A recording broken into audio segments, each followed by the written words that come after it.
Hey everybody, it's Andy Nichols from Two Legs, Tom Hunyadi, and Kyle Hand on the Run here. And this is just a little bit of an opening bumper before our next episode, which is episode 274, which we just recorded with Jeff Slate. And if you know Jeff, you've seen him on Ken Michaels Radio. He is a New York City-based musician, and we had a great time with him. And in this show, we talked about everything from Paul and Bob Dylan's archive releases, their approaches to touring, Bob Dylan's relationships with each of the Beatles, and a lot more. Right, Tom? That's right. And if you don't know Jeff Slate is a staple of the New York City music scene, known for his sold-out monthly residency at Chelsea and career spanning decades. He emerged in the 1980s post-punk scene, played CBGBs, and later worked with Pete Townsend, toured with Sheryl Crow, and led the mod-inspired band The Badge. His solo career features A-list collaborators, with music appearing in Gossip Girl and film and performance alongside Jacob Dylan, Roger McGuinn, and Jeff Tweedy.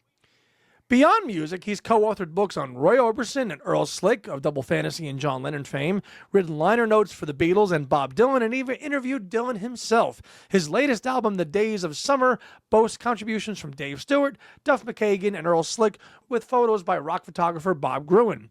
If you like the show, please consider supporting us on our Patreon.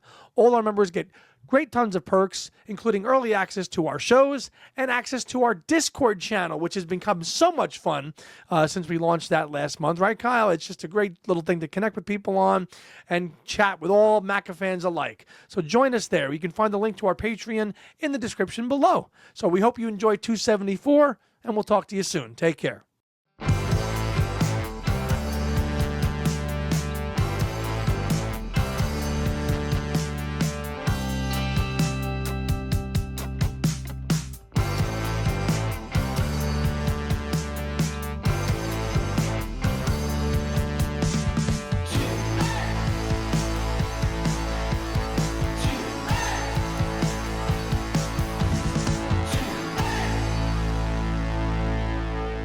Well, hey, everybody, welcome back to Two Legs. This is episode number 274, our first episode of March.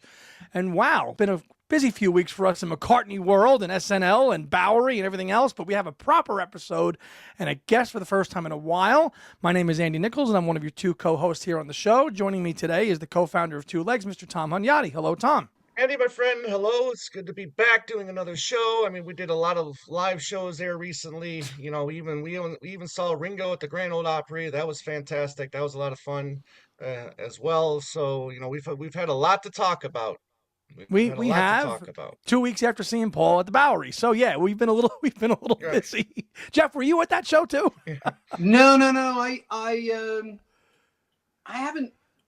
That's a long story, but no, I didn't go. We'll get to that. And joining us today for episode 274 is none other than Jeff Slate. And Jeff Slate is a singer-songwriter based in New York City who's an accomplished journalist and music historian. He is a frequent musical guest at the Fest. And just a few years back, he co-wrote an excellent biography on Roy Orbison with two of Roy's sons. In 2017, Jeff contributed liner notes for Sgt. Pepper box set. He also penned the liner notes to my favorite Bob Dylan bootleg series, this one right here, More Blood, More Tears. And he has recently I'm sorry, More Blood, More Tracks. There was a lot of tears that went involved. There was a lot of tears, as we know that. And he also recently released his newest solo album, The Last Day of Summer. Hi, Jeff. You're pretty busy. In this economy, a musician's got to work. Yeah. It's been a busy, post-pandemic has been kind of crazy. So yeah, but it has. Fortunate. Yeah, and we've collaborated on a couple of shows over the years with Ken Michaels, and it's nice to formally welcome you for the first time here on Two Legs. I'm excited. We've been talking about this for quite a while. So. We have, and our mutual friend Janet Davis said to say hello because she adores you.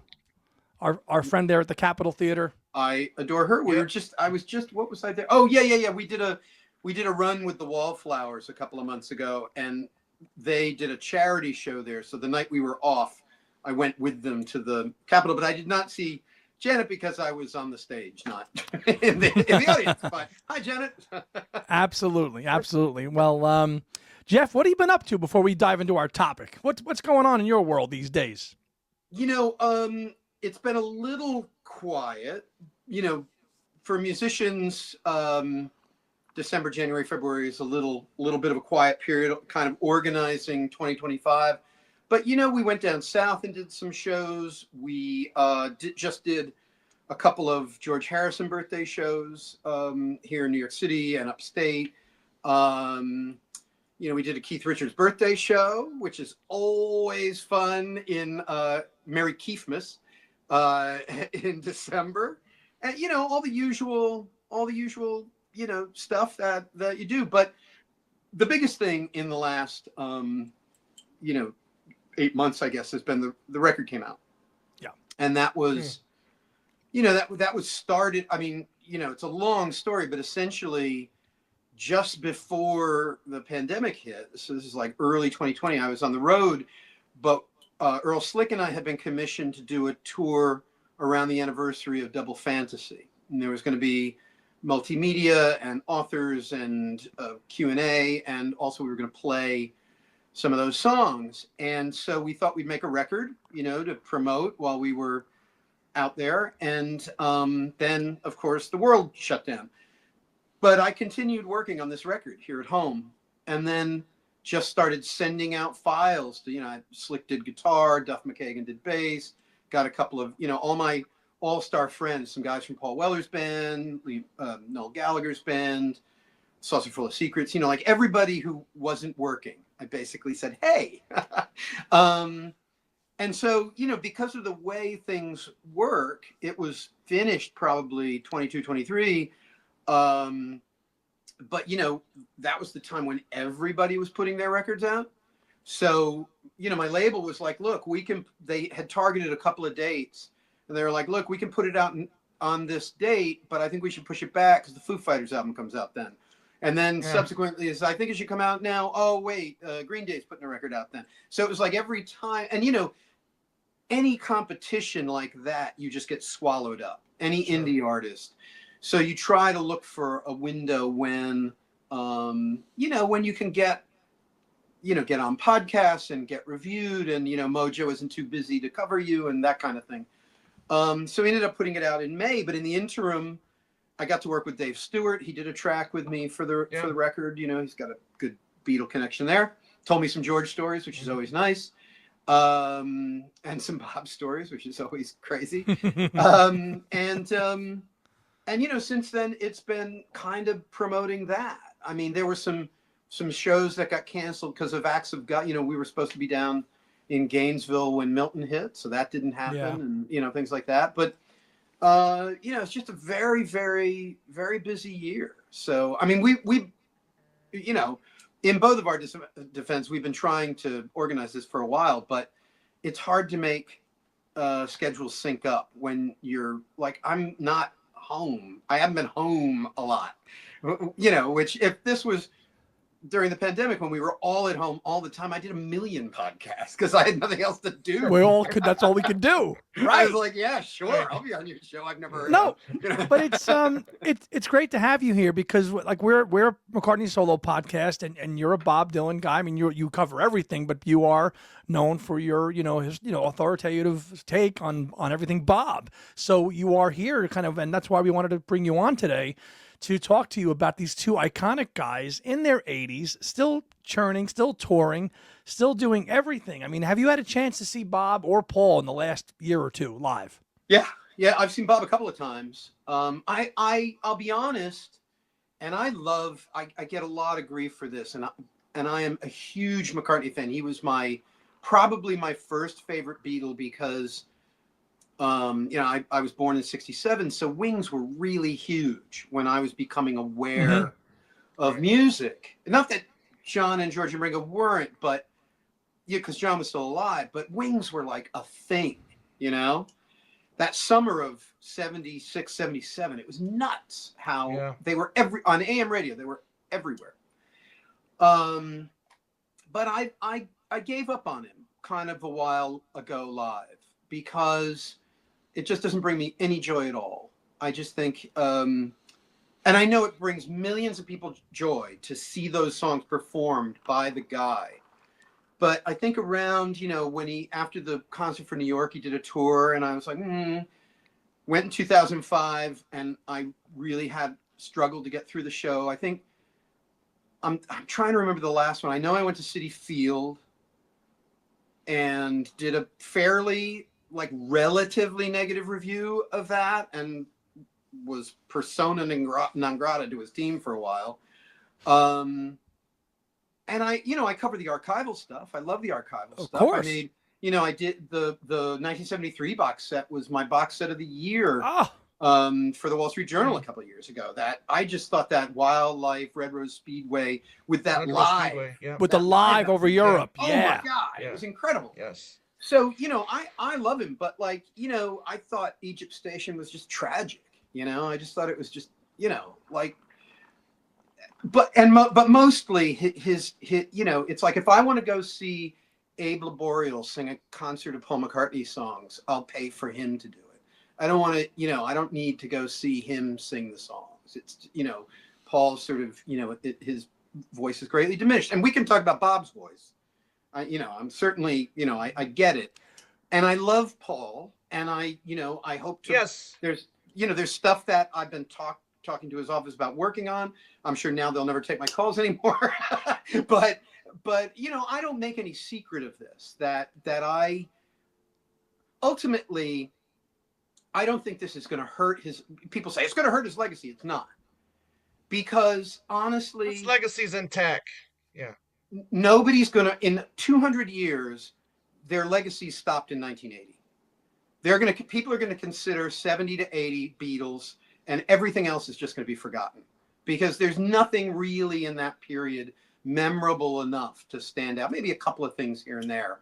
But their legacy is going to be ultimately from 60 to 80. 60 to 80. And that's fair. And that's a lot of material. But, and I say that with all due respect to everything they've done since then, because I love the Wilburys, and Ringo made some great records, and Paul, made some great records. But history is a blunt instrument, and it's hard to take in a lot of information. And in the streaming world, and we don't know what's coming next, but it's only the truly, truly great tracks will survive, even for an act as big as the Beatles. And so then, what are we talking about? We're really talking about till like 74, but I think we can extend that because of John to maybe 80 and 80, 82, because there was all those years ago, and Tug of War and so forth. Tug of War, and there's an argument to be made for Flowers in the Dirt and the Wilbury stuff, and I understand all that stuff will be remembered, but the bulk of their legacy is going to be that sort of when they were under 40, because I think that's just the way art works. Any artists, if you go back, we're not talking about much about their later works. We're talking about the stuff they did when they were in their 20s, early 30s. So. And that's fair. Now, you make a good point about the live thing with Paul and Bob, and that's there's one example of many of the differences between the two of them. Okay, Paul has been using the same touring format principle since 1989-90. Like, I'm going to embrace Beatle Paul, going to give you a little solo stuff, but this is my act, and this is what I'm going to do, and I'm not going to change anything. Like, it's going to be polished through and through. You're going to know what I'm doing ahead of time, and that's so not Bob. No. In fact, it's the antithesis. I mean, we jumped way ahead to where I thought we were going, but we'll go back. We'll go back. Yeah. But I think, look, that is ultimately who they are as artists. McCartney is he wants to be on the bleeding edge of pop culture, even as an 80-whatever-year-old. And God love him for it. People, fans sort of denigrate some of his collabs and things like that. I actually love that. I think that's a great thing for an older artist to do. It keeps him, in the mix with these people. I think that's interesting. I don't love them all, but I think it's cool that he's doing them. And honestly, I'd rather hear what he's doing with, Beck or whoever, the Sound City thing or whatever, than certainly an Egypt Station. I just think that's more interesting to me artistically. Bob is the antithesis of that. My brother got tickets from his son, my nephew, about 10 years ago, and hadn't seen Bob since probably the 70s. and called me up and said, okay, I hear it's, kind of challenging and blah, blah, blah. And, what should I expect? And I said, look, if you go in there with an open mind, not expecting the greatest hits, and just kind of thinking, I'm going to be grateful that I'm seeing Bob Dylan live, and I'm just going to let him do whatever he wants to do. It's not going to be Bob Dylan 1974, and it's not going to be 65, and it's not going to be, and it shouldn't be, because that's never who he was. And he was like, okay, I get that. And he called me up the day after the show, and he's like, man, I'm glad you told me that. Because he went with no sort of, he didn't think he was going to get greatest hits. He didn't get greatest hits. He said 2/3 of the set he didn't even know.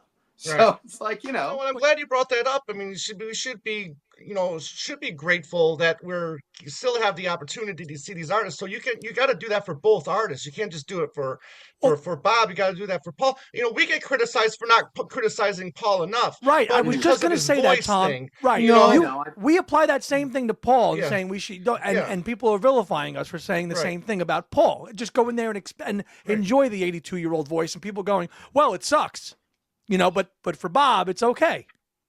See, the thing about Paul is people are like, the apologists are always like, the YouTube recordings don't represent his voice.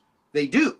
That's actually what he sounds like. But when you're in the room, and I'm guilty of this too, because I saw him when he did the Times Square thing and, whatever for New. And, when you're there in front of Paul McCartney, you get caught up. It's exciting, and it doesn't matter what he sounds like. It's Paul McCartney playing Beatles songs. Oh my God, right?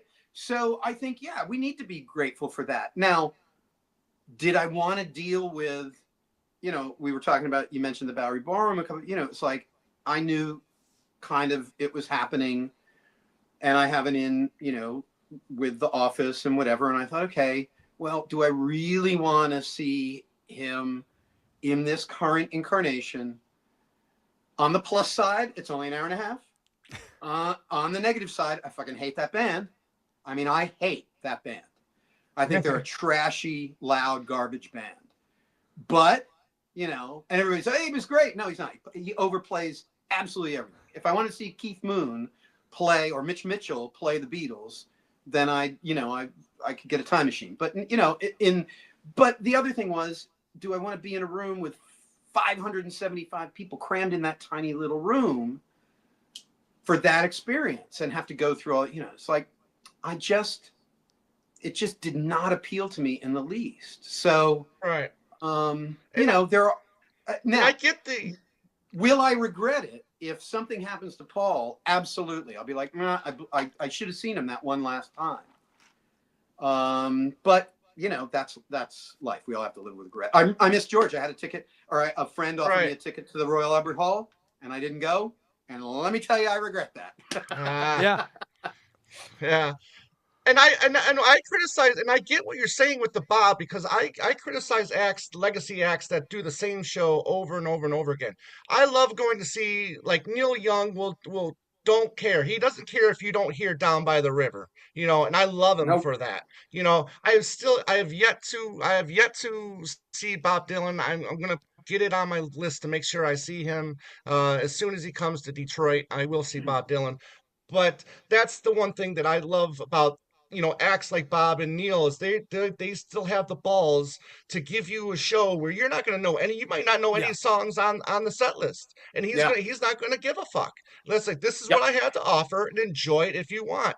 And I love that. I mean, nobody knew those songs from Neil Young when he was playing them in 1967, 68, 69. Why can't artists keep doing that? Well, I mean, when Rough and Rowdy Ways came out at the tail end of the pandemic, and then Bob went out on tour with it, it was a #1 record. In his defense, he was playing 9 songs from that record, almost the whole album. Almost, I think there was. We didn't do the he didn't really do long one, maybe one other. Maybe crazy. Mother of Muses. He didn't play. I think No, he did Mother of Muses. At least I have seen him do that, but he didn't do the Murder Most Foul. No, he did not. But he did 20 minutes long. Right. Which is okay, but but it would have been cool. But look, I saw Neil as well. I've seen him not be great. I saw him with the Chrome Hearts band in the fall when he did the shows after Farm Aid here in the city. And I thought he was fantastic. Now, there were people there who were not super happy because they only recognized like the 3 or 4 songs he played off Harvest because that's what he was playing at Farm Aid, you know, whatever. But, you know, his voice sounded great. His playing was great. His energy was great. He's an old man and he was killing it. And the band was very sympathetic. You know, I'm not a fan of Crazy Horse, so it was really nice to see him with a band who were kind of a little quieter, a little listening, had some dynamics going on. You know, there were harmony vocals and there, you know, it was very, very good. And he's going back out with them. So I very much encourage people to see them. But I'm surprised, like you said, you're not going to see Cinnamon Girl. You're not. I mean, but it's just like, you know, I saw him in Detroit before he took that long break, and he played a shorter set, and I was like, and then when I heard that he canceled Chicago and the rest of the tour, I'm like, holy shit, is he done touring now? So I'm glad to see him back and going back out there. Yeah, he's healthy. Yeah, me too. Go ahead, Andy. No, look, and that's the thing you were talking about, Ringo and you know, all these guys, you know, they are now the Stones, Jeff Lynne, you know, any of these people. They're all at or over 80 at this point. Yeah. And they're not going out there and playing kind of chill acoustic shows. They're out there they're doing rock and roll shows. I appreciate that because there's a lot of younger people I know who have not gotten to see them or, you know, whatever. And I encourage everybody to go while they can. However, we have the luxury having, you know, I've probably seen Paul, I don't know, 30 or 40 times. I can be I have the luxury of saying, I think I'll skip it this time, you know? So. I get it. I get it. I've seen Bob 3 times in the last, I've seen before the pandemic and post the pandemic. 2019 was right before Rough and Rowdy Ways. He did a great 5-night run in the Beacon. He ended it with It Takes a Lot to Laugh. He played it on guitar. It was freaking, were you there? It was phenomenal. Yes. That was a phenomenal show. At the end, he gets on guitar and plays It Takes a Lot to Laugh. That was awesome. Yep. And then most recently, the NJ Pack in Jersey. Yep. And it was just last year. And that was totally different. He just came out and played piano. And people around us going, I don't know. That was Outlaw Festival? No. No. Oh, okay. Okay. It was still part of the Rough and Rowdy Ways. Yeah. And people around us were like, "What is he playing?" I mean, people were pissed. But see, here's the difference. At that show, that's a bigger audience, and you get the kind of casual fans who want, like my brother. He did want to see the greatest hits.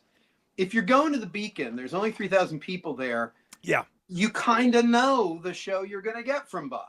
You know, I mean, you're kind of indoctrinated a little bit. And most of the people there are going either for the experience of seeing him and are willing to accept that, or they're like us and they kind of know anyway. But I know I was at Forest Hills. I guess this was just pre-pandemic. And, you know, the office, it was, you know, very nice, gave me tickets. And we were seated in a group of people who belonged to the Forest Hills Tennis Association.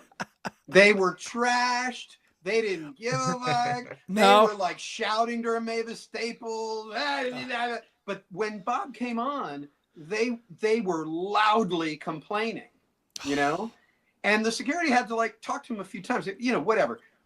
They were not, they were there because they were like, they wanted to tick Bob off their list, right? They didn't have any idea that he wasn't going to play like a Rolling Stone and it was going to sound like 1965. Right. In their minds. So, you know, yeah. Yeah. No, so before we dive into our topic proper, real quick take on A Complete Unknown. What did you think of it? You know, I really liked it. I literally just got off the phone with Bob's manager and we were kind of talking about, you know, they didn't win the Academy Awards and, you know, whatever. I think everybody was a little disappointed. But I got to see it pretty early and I was knocked out because I knew the whole story. And I will tell you one thing, knowing a bit of the arc of the making of the film. So they cast Timothée Chalamet and brought Mangold on in 2019. And they were going to shoot in early 2020. And obviously, because of the pandemic, they were not able to do that. Now, Timothée Chalamet would have been younger and it would have, you know, maybe fit a little bit better, but he didn't know anything about Bob Dylan. He didn't know how to play the guitar, didn't know how to play the harp, wasn't a fan, you know. The script changed considerably. They were able to use more music to tell the story, which I think was you can debate that change. There would have been more, words, more narrative and so forth. But I think ultimately the benefit of that 5-year gap is that he was able to really immerse himself. He became a Bob Dylan fan, like uber fan, right? Learned to play the guitar, learned to play the harmonica, learned, like the inflections and the method acting. that thing, the first scene where he's doing song for Woody in Woody Guthrie's hospital room, and he holds that note for a really, really, really long time, and then finishes the song off. That was not in the script. Now, if he was playing to a backing track, that wouldn't have happened. That happened because it was a guy performing a Bob Dylan song in front of people live. So it allowed him to sort of inhabit the character in a different way. So I think that's the biggest benefit. The story was the story. It's a jukebox musical, so to speak. It was engaging. It hit all the right notes for me. The people who are worried about all the factual things, I don't care about any of that. It's like, that's not why we're doing these movies. You're trying to bring younger people to Bob Dylan. Sure. But I thought they captured the vibe of the Village. I thought they captured the feeling of the time. And they captured Bob, probably, who's incredibly elusive and enigmatic. They captured him probably as well as you could.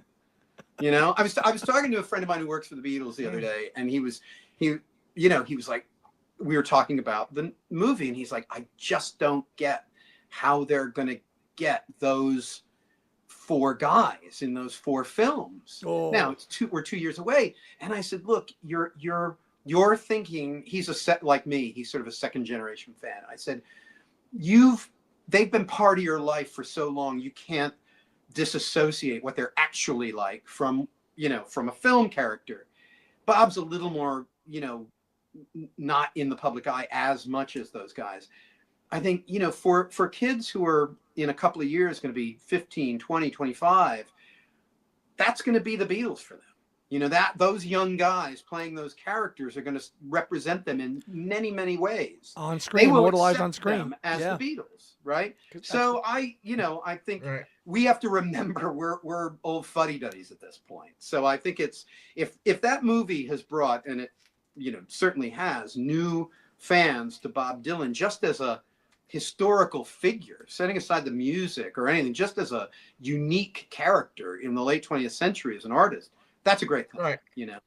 Yeah, I mean, there's any amount of people I've spoken to since that movie came out. Casual people are just like, wow, that Bob Dylan, that's pretty interesting. So yeah, I know. People that you would never, they would never bring him up to you in a conversation ever, are like, wow. Ever. That guy's a pretty interesting character. Well, yeah. Do you have 60 years worth of research and time to go digging into a whole life? So they don't, which is why they went to the movie. Exactly. Right. Say, I like the approach that Sam Mendes is taking. The approach that of Akira Kurosawa's film Rashomon, where you got the story of an event that happened and you're hearing it from 4 different perspectives. I think that is probably the best way that you can do that with the Beatles. So I'm looking forward to seeing what he does with that. To have 4 different takes on it. Agree. What? I mean, what are you looking forward to most with those films, though, Jeff? I mean, that's a tall order to do 4 biopics on 4 Beatles. Come on, man. I mean, Bob was hard enough. That's one guy.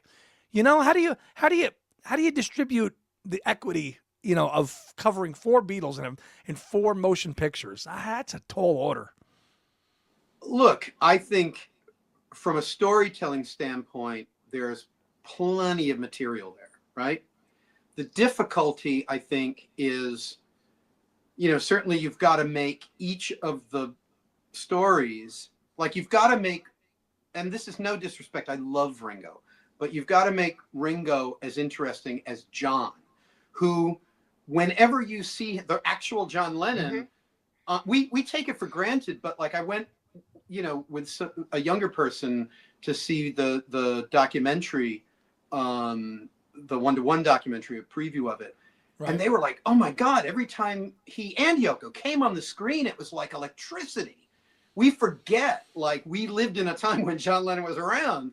He was he was like the epitome of larger than life.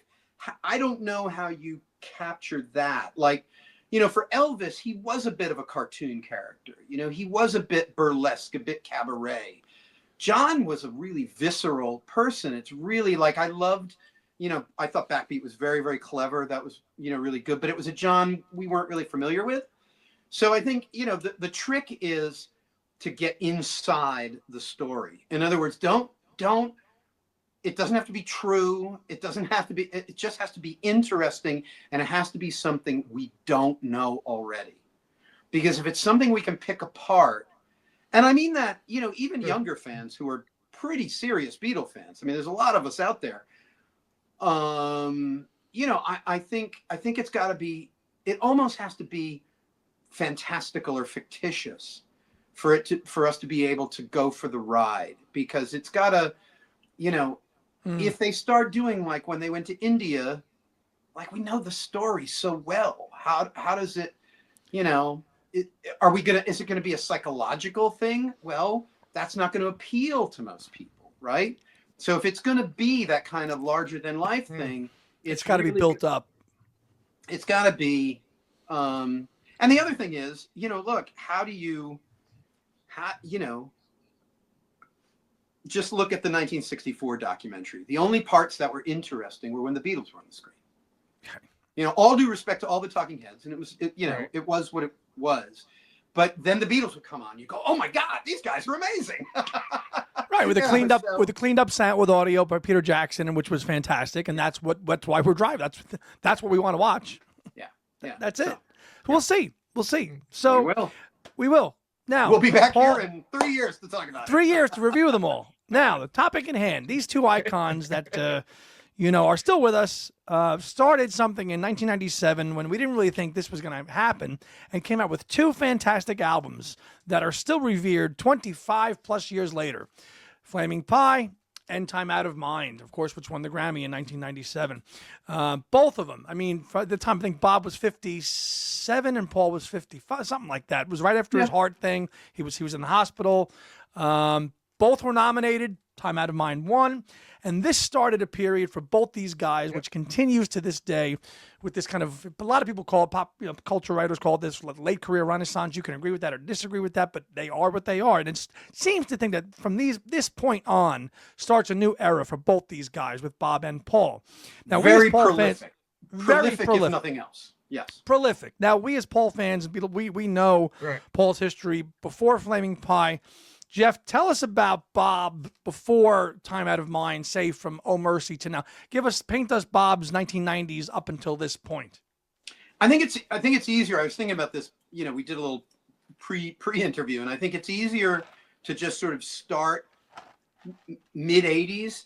He had like Paul, a lot of the Stones, a lot of the legacy already rockers were trying to find their spot creatively, artistically in the pop culture.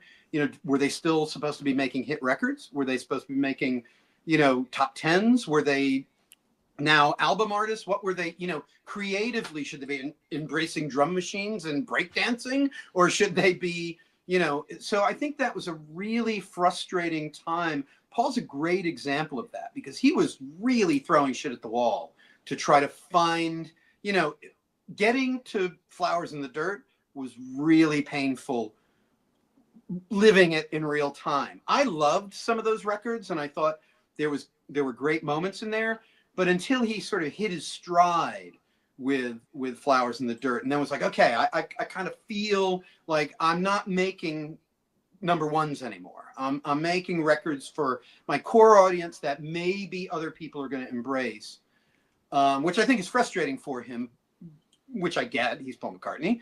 But I think that was really helpful. For Bob, he'd made a couple of records that were tinkering with the sounds of the day, most specifically Empire Burlesque. Which, if you strip away all the junk, if you listen to the Springtime in New York City box set that came out, there's great songs, but the production was super 1984 4 or 5. And it was, it was it's painful to listen to now. But the stripped of the production, there are great songs there. So I think, he was trying to figure it out. He hooked up with the Heartbreakers, and he went on the road for several years with Tom Petty and the Heartbreakers, which I think, look, I saw one of those shows, by all accounts, they were, hit and miss a little bit. At the time, I remember thinking it was a little challenging and it didn't sound like the way I remembered it from the records and blah, blah, blah. I was a kid. But in retrospect, it did sound like it was Bob Dylan playing Bob Dylan songs. It was pretty exciting. Yeah.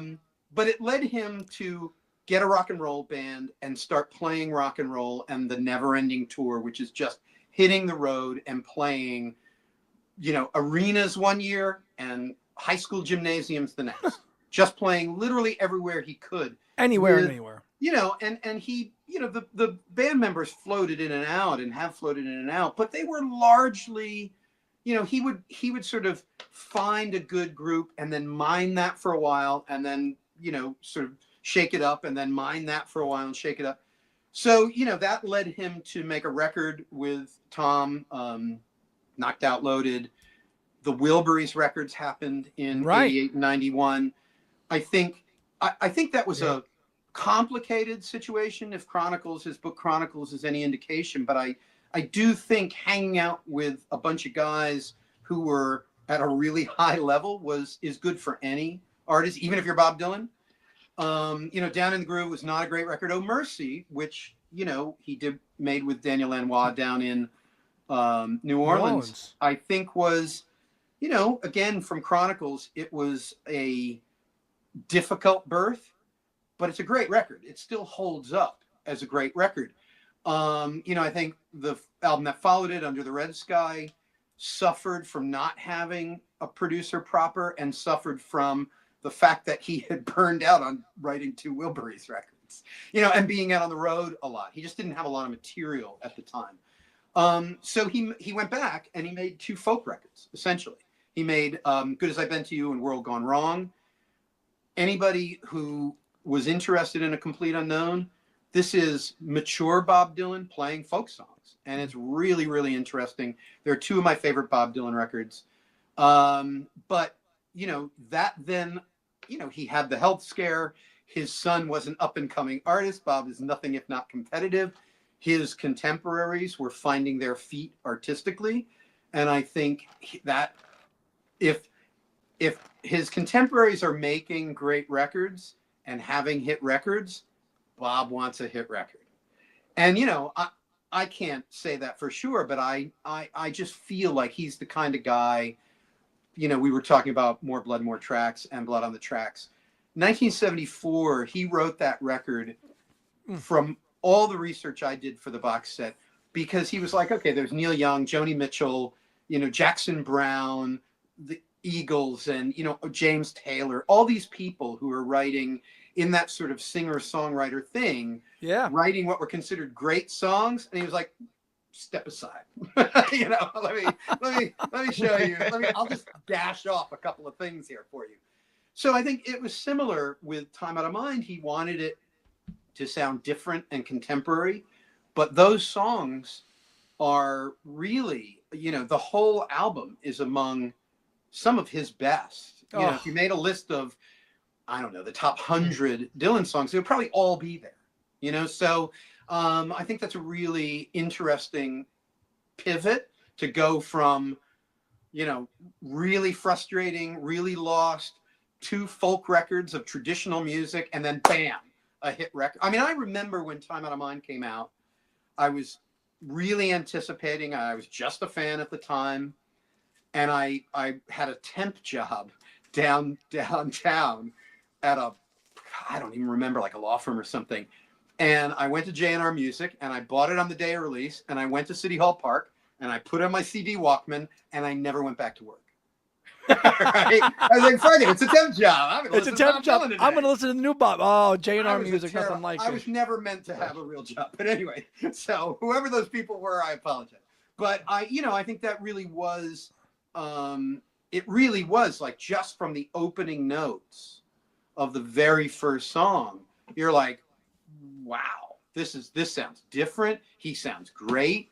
The first line gets you. The sound gets you. It's like, the thing about Bob, when he's invested in any project, and this goes to his singing, he's 100% there. And he's giving you all he's got.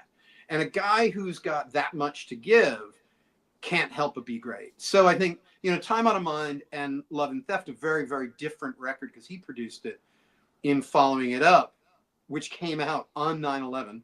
Yes. Was also a really, really, those are like sort of Rubber Soul and Revolver. They're very connected. They're very different. They're very different artistic statements, but there's a connection there that the caliber of writing and the caliber of playing, the caliber of production, and what he was delivering live as well. Those are some of the best shows I ever saw of his, from sort of 97 to 2002. Early 2000s. Yeah. Right after George died. The band was great. Charlie Sexton on guitar. It's just like, he was killing it at that time. And I was joking, but I saw him in a basketball, like a community college basketball stadium in Rhode Island. And it was just, bleachers pulled out like you do in those things. And we just walked up to the front, and I stood 5 feet from Bob Dylan and watched him play his guitar all night. Crazy to think of now. But so that was a really unique and special time. And it led to, like you said, Paul has made a bunch of records. I think the pinnacle for me was Chaos and Creation in the Backyard, because I think he had, Nigel Godrich, who really pushed him as a producer. Like, Paul would come in with the songs and he would say, these are okay, write some more. Yep. Whoever ever says that to Paul, I don't think, I think that's why they've never worked together again. But I do think it made the record very, it's a very, very, not just polished and not just a great sounding record, but also even the songs I don't like are good songs. You know what I mean? It's like Flaming Pie. It's like there are songs. What's that? The Sunday something. Heaven on a Sunday. Fucking hate that song. I mean, and the songs of Steve Miller. Well, the Steve Miller songs are they're not that great either. They don't fit, but I think that was a time when Paul was still like, well, I need big names, and I need to, I've got to have the hit record, I'd collabs and all that. And I think, the songs that were really the most successful ones were just him and Jeff Lynne. The songs we were singing, and Calico Skies. Calico Skies. Oh my God. It's like those are Willow, forget it. Young Boy. Young Boy, I feel like that's Paul sort of trying to write a hit record, which is fine, but he wasn't going to write a hit record in 1997.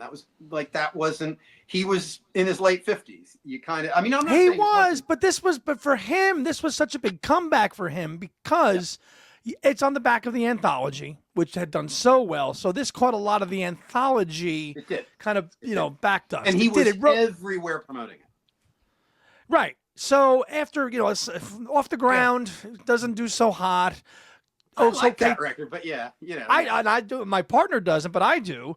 But this is like I think people look at this as a more authentic return to Paul's roots. Again, it's more of an authentic Paul record than. He worked with Jeff. He wanted that when we was Fab Sound.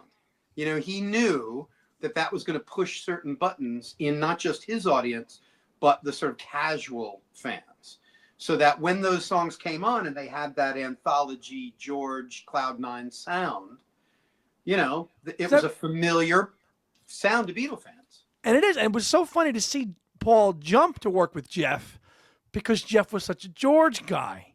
And he's the outlier. And he's the outlier saying, well, and there, in a way, there's a guy that can kind of be the link between, Bob and Paul, is Jeff Lynne. Yeah. I mean, I've interviewed Jeff Lynne, 3 or 4 times, and I've met him a couple of times. And he, like any good producer, he's pretty mum about that stuff. But, I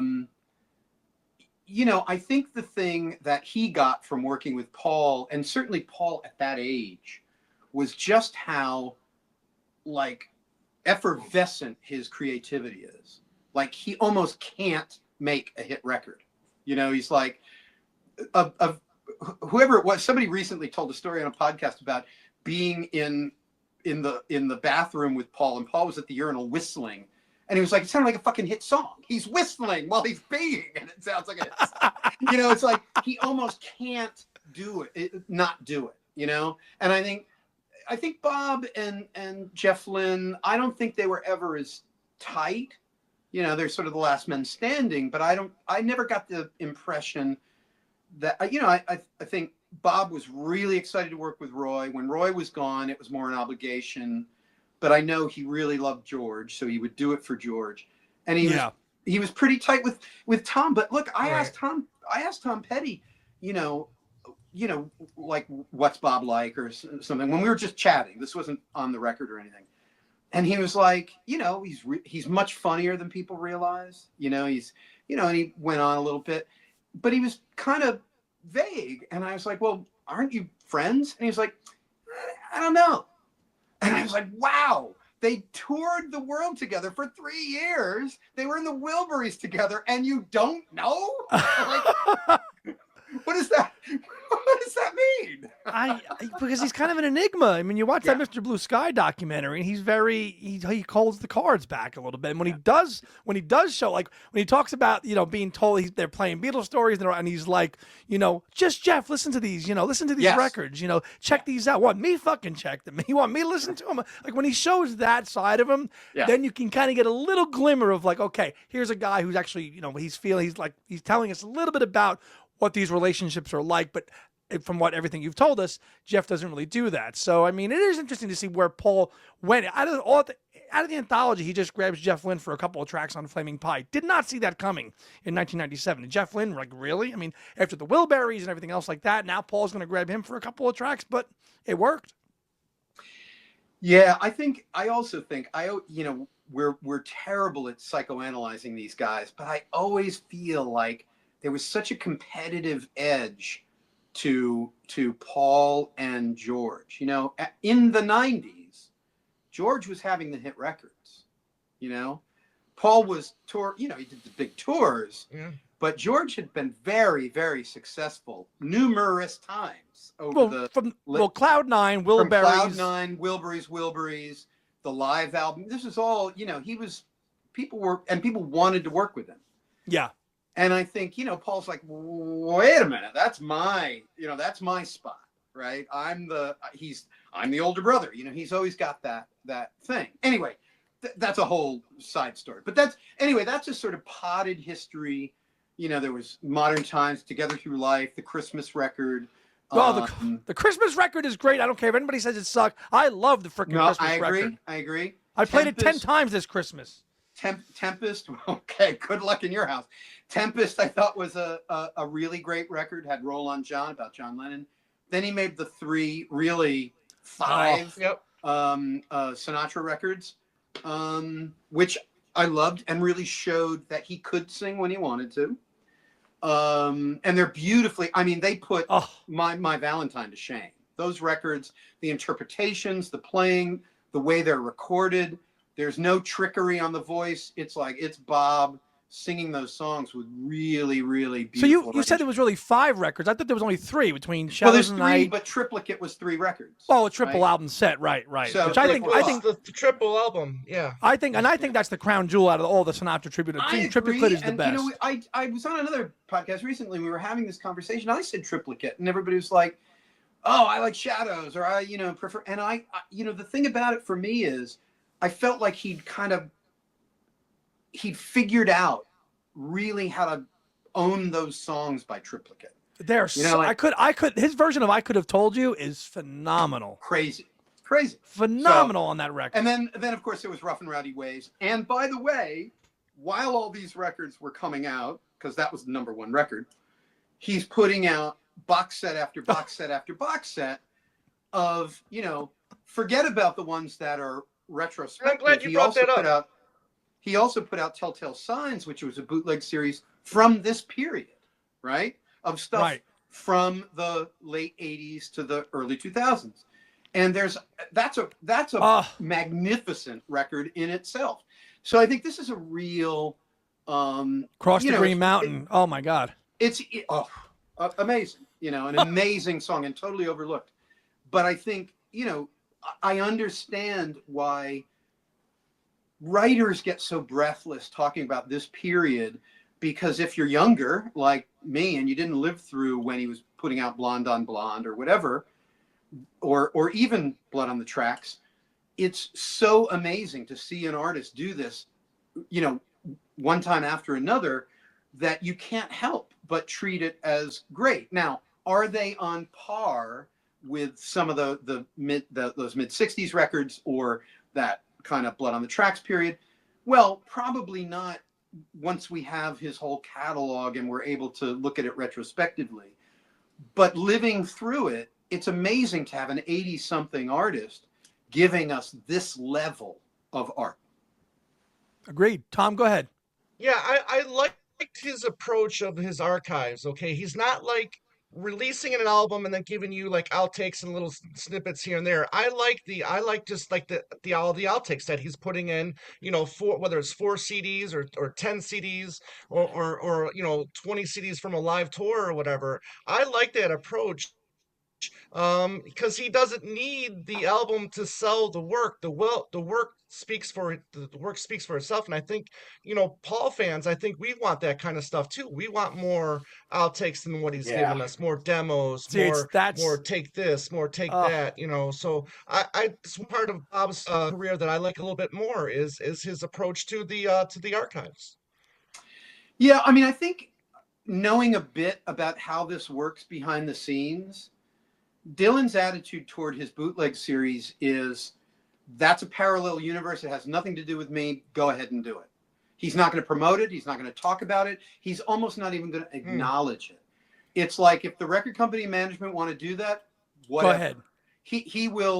He'll have an opinion on, you know, like what you're doing. I got some notes back on when I wrote the liner notes, the things Pete didn't want included or wanted included, you know, whatever. But basically, it's whatever, right? And I think the thing that I've always gotten from McCartney's crew, because I've lobbied really hard to be involved in the London Town Back to the Egg stuff that we all want. I will remind them again if they're listening. We all want it, right? And every time I contact the office about it, like, I'd love to do the liner notes. I worked with the guys, you know, Lawrence and Denny and Steve Holly. I know these guys, right?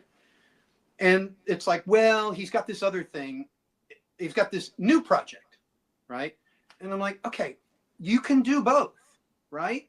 You know, I mean, he put out Egypt Station and the 1973 box. Do it. You know, right, within a few months of each other, right? So just do it. I mean, what you're saying is Bob can be all in and promote a new album or a tour and just drop these archival things and not have any effort with it. Team, go ahead, do it. I think the difficulty with being, and this is serious, the difficulty with being Paul McCartney is your expectation for sales in a world where sales are minimal is, you know, it's just, you're not going to sell the amount of records you used to sell in, you know, the 70s or 80s or even the 90s. And I think the tricky thing is, like, you know, I remember talking to somebody, not from McCartney's camp, but maybe the label or something. And I said, well, you know, we haven't really gotten anything from Flaming Pie. And he was like, it didn't sell. And I'm like, it did sell. It did. It just didn't sell the way Paul wants it to sell. That doesn't mean it wasn't successful. It was also really fucking cool. You know, I that giant one, I've got that giant one, right, and with the prints and the whole, it's like, holy cow, this is beautiful. Now, is that for everybody? No. But there is a really loyal fan base. And I think, you know, Bob knows that and never acknowledges it, never plays to that fan base. He just sort of, and he doesn't take it for granted, but he does know it's there. So that if he puts out a 20 CD box set with the band or a 30 CD box set from the Rolling Thunder Review tour, or whatever it is, it's going to sell. It's not going to sell like it would have 20 or 30 years ago, but it is going to sell. And then it's out there. It's part of your legacy. And you're able to have some say over how it looks and feels and sounds and whatever. Well, Jeff, let's look at the most recent box set that came out in November, December, the ones with the 1974 tour recordings. How much is that? I was like, let's just put it out, or it's a copyright dump, and we're just going to drop it out on a copyright dump. It was a little bit of both. I know Sony had wanted to do it. When I first started working with Bob's office, and this is like now 15 years ago, the first two things I lobbied for, besides the Time Out of Mind box, were thank you. were 74 and the Petty tour. And I think the difficulty is when you have Tom Petty and the Heartbreakers or the band as the backing band, there's clearance issues and rights issues and contracts, and it's like that becomes complicated. Right. I don't know that anybody really wanted to deal with that until it became like, oh my God, these guys are all dead. It's the anniversary's coming up. We're going to lose the copyright. Well, let's do something nice with it. If we're going to do it, let's do it right. Right now, I was disappointed that they didn't include the band sets in these. Yeah, that was a disservice. However, it then becomes twice as many CDs, which is makes it expensive. They were able to keep that box set. I think it was 17 or 18 discs, and they were able to keep it around $100. About $100 for that whole set. That's amazing, right? For all and that's those the other thing with Bob is he does try to keep things, down. But I also think, it was really nice. It was really well done. I did hear early on some of the roughs of some of the shows, and I will tell you the band sections were a little hit and miss. And, when you hear I loved Robbie Robinson. He was one of my favorite people. I interviewed him dozens of times. I really liked him as a person. But when you hear the same thing night after night after night, and he has a very particular angular style of playing the guitar, over the course of 20 CDs, it's a lot. So when you add all those things together, the rights issues and the contracts and the clearances and blah, giving people a cut and whatever. And then the cost going from $90 to $190. Sure. So then how many are you really going to sell at that point? You're going to sell the same amount.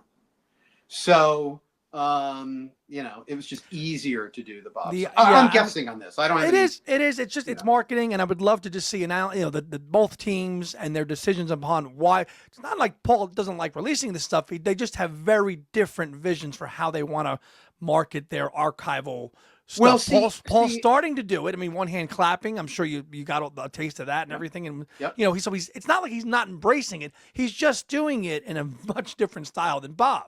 Well, I think Paul and I'm guessing here again from sort of reading between the lines with both of their camps that Paul sort of sees it all as one thing. Whereas Bob sees it as they're two very distinctive things. This is what I'm doing now. That's all the past. Don't care. Whatever. Put it out. It's the past. But Paul, he wants to he's going to remix Tug of War and he's going to make it better and he's going to do this and it's like, no, it's not a new release. There are people who are good at it, who care just as much as you about the catalog. Wait till it's done. Give it the thumbs up and let it go, because we want it more than he realizes. Sure. And to have such a precious attitude about it, at some point, sadly, Paul is not going to be with us, and the estate is going to be faced with, by all accounts, his archive is monumental, right? Yes. So what are they going to do with it? We're in a world where there's no physical releases anymore. Do they do like a Neil Young archive thing, and do they just put it online and do a subscription and whatever? Do they hold on to it or just do posthumous record? It's like, I'm sure with Paul that there's a plan, but you can't plan it all. And I think it's, we're not going to convince him in this time that we've allotted to do it the way we want him to do it. They just see it very, very differently from an artistic standpoint. And I get that, it's cool. I'd like to feel, it feels like he's embracing it a little bit more the last year, especially this year, 2025. More Wing stuff is coming. We have a film coming out. We have a book coming out, another book. I mean, so who knows? It does sound, I'd like to believe that he maybe is thinking, okay, the time is right to probably embrace this archival stuff. Well, look, I think if he doesn't embrace Wings, he is, though. He is. No. But I'm saying the reason to do it is if he doesn't do it now, it will be completely wiped from anybody's memory. Because if young people are not aware of more than just the 5 important songs, Wings will just become the 5 songs that are in everybody's playlist. It will disappear from history. So by him sort of curating it a little bit, he has a bit of control over it. And I think that's the impetus for doing it. But I also look, and I'm all for it. I loved Wings. We lived through it. It was an amazing time. It was a great band. There was some great music there. And it was also cool that he, the thing that always amazes me as a songwriter is in 1970, he decided, I'm not going to write Beatles songs anymore. I'm going to write songs that don't sound like anything I've ever written like before. the Beatles. Right. And I'm going to do that. And all of a sudden, I'm going to, I'm writing songs like, Soily or whatever. The Beatles wouldn't have done Soily. Never. Or Band but on it was, the Run, for that matter. Or very decidedly different. But I do like that point about if he doesn't do it now, it will be forgotten, which ties into what you said earlier at the start of the show about really it goes through the 1970 to 1980 period. So if he's getting this 10 years locked in and documented and celebrated and he's embracing it, that's kind of lend itself to your point about, hey, look, in 200 years' time, it's really going to be about that 1960 to 1980 period. I mean, I think so. And I think, that isn't a popular opinion, but I think that's just the reality of history. And I don't mean that some of the standout tracks won't be remembered. There's some great songs, but nobody's going to, in 200 years' time, nobody's going to be watching a Paul McCartney concert from 2020 or, whatever. Post Run Devil Run, it's just not going to happen. It's just not going to be, it'll be there, but it'll be for the historians and the serious, the real serious fans. What's going to be remembered is the Beatles output, the Wings, the lawsuit, all that kind, and then John dying, right? Right. And a few of these other curios that happened after. But really, I mean, that story is so easily digestible from a historic standpoint. There's a beginning, a middle, and end to it in a way that anybody coming to it with just a cursory interest in history is going to be like, oh, I get that. No, they're just going to think Imagine is a Beatles song. They just are. They're going to. In fact, people probably think it is now anyway.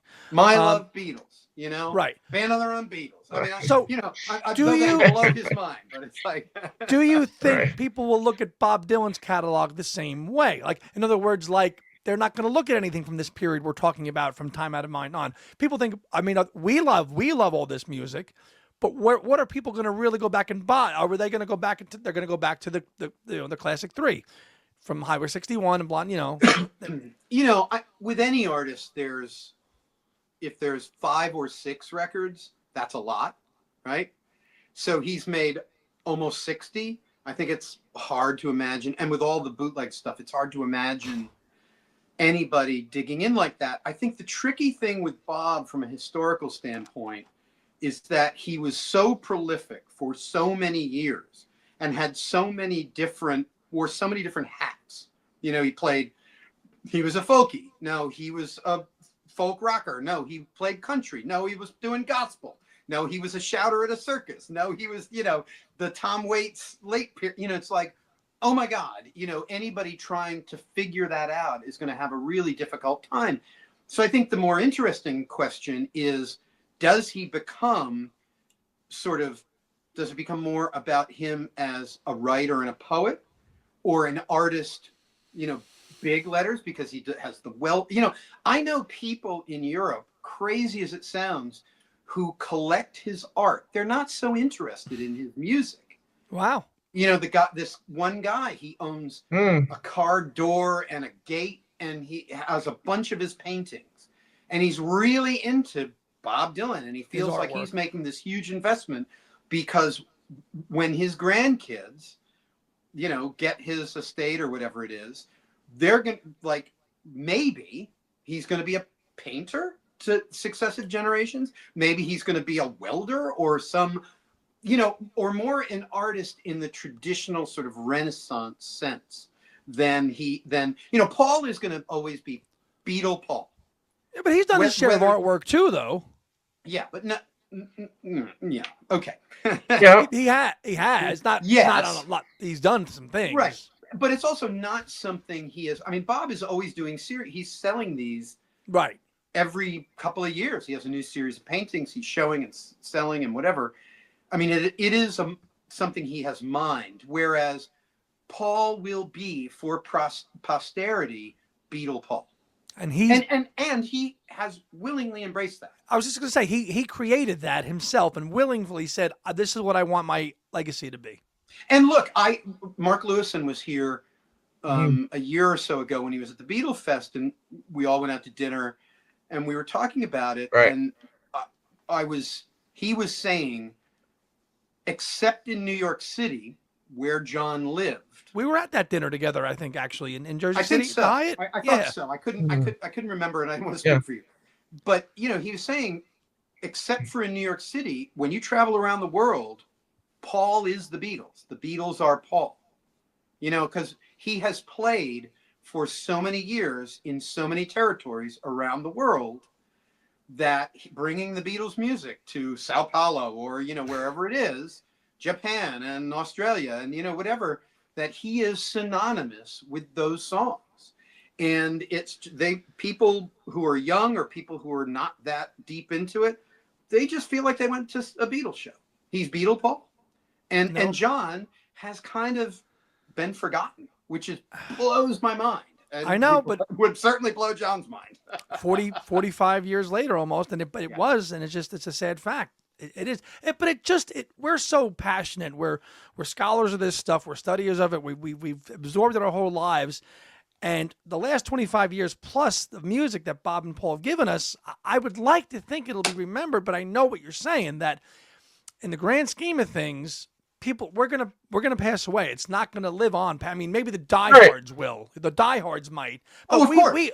Of course. There are people who are into, like, Braxton Bragg and Chamberlain and all the weird Civil War generals. But really, the bulk of people who have any knowledge of the Civil War, they know Grant, Lincoln, and Lee. That's it. Maybe Stonewall Jackson. But you'd like to think that music can transcend a little bit better. Yeah.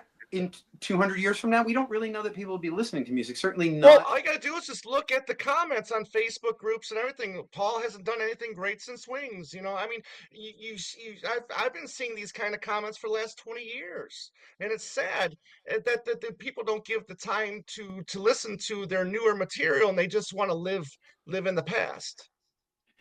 Well, but most of those people are first or second generation fans who are invested in their own particular narrative. I mean, the worst thing about Dylan and the Beatles, and I've been at the conventions and I've been to the Dylan archive, and I've, done public conversations and talks to people, I've done it all in these, worn many of these hats at conventions and Dylan, Beatles, whatever. Is anybody who's even a little bit of a fan of them has enough knowledge to be really dangerous and think they're an expert, right? And they have their opinion. And I'm not saying they're not an expert in certain things, because everybody has the thing they're into. But they're so invested in that view of Paul, John, George, Ringo, the Beatles as a whole, Derek Taylor, Ravi Shankar, with George Martin. Right. No, Brian's the fifth. No, George, it's like, okay, whatever. Same thing with Dylan. The people who are, have followed him for a really, really long time. It's like A.J. Weberman going through his trash back in the 70s. I mean, it's we're all a little bit like that. And I think we have to catch ourselves and have perspective. And I think that's what I'm trying. The gatekeeper. I'm not trying to be negative and say the Beatles or Bob or their solo records, Paul's solo records won't be listened to or won't be remembered. What I'm saying is the blunt historical story is going to be whittled down to something very digestible for the masses. And that digestible story is probably 62 to 74, but maybe to 80, you know? And what about that's a great story. And there was great music there. And they But should what all about- be very proud of that. What about Bob's? Where does Bob's years See, fall? again, I think he has a trickier. You know, I did this piece 5 or so years ago saying Bob and the Beatles will be remembered in 200 years and Paul Simon will be forgotten. And of course, all the Paul Simon fans came. Oh, you got a lot of hate for that. I got a lot of. I was the most hated man on Twitter that weekend. Yes, you Trump did. wasn't doing anything. Oh, I remember that. I will tell you, I got death threats, and I got emails talking about where my daughter went to school and wouldn't she be embarrassed? And I'm like, wow, Whoa. people are, Wow. People are nuts. It was scary. NBC security was involved. It was nuts. It was really nuts.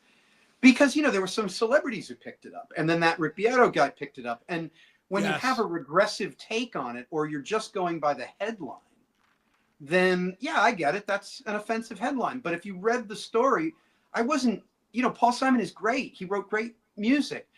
Joni, great. Neil Young, great. Tom Waits, Leonard Cohen, all these people. It's not that they won't be remembered, but some people are Stonewall Jackson and some people are Ulysses Grant or Lincoln. Right? Some people will be remembered by everybody, and other people will be remembered by the people who are like, I'm a late 20th century music aficionado. And they'll know the Stones and the Who and the Kinks and everybody. Sure. My favorite band is Small Faces. Nobody even knows who the fuck they are now. You think that's why some of these legacy acts are still touring and still putting out records? Because maybe in the back of their mind, they're thinking, hey, I don't want to be forgotten? Well, there's always a bit of that, but they're still selling tickets. So I think it's more. I think it's two things. That is the way to make. They have a very high lifestyle, and that is the way, a surefire way to make money. Now, and also, right.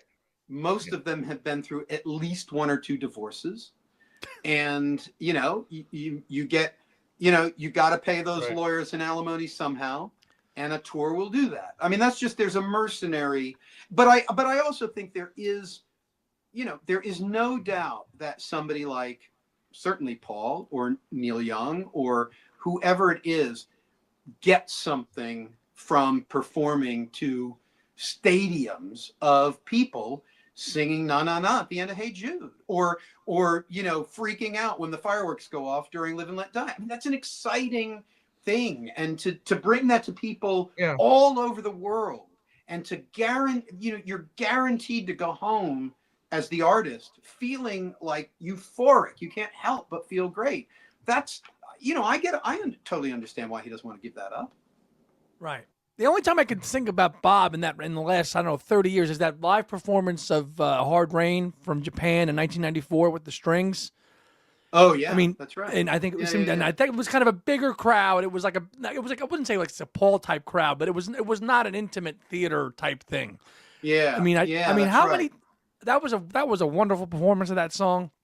How often has Bob played a bigger venue in the last 20 years? What's the biggest he's played? We know. He played Hyde Park. He played Hyde Park a couple of years ago. So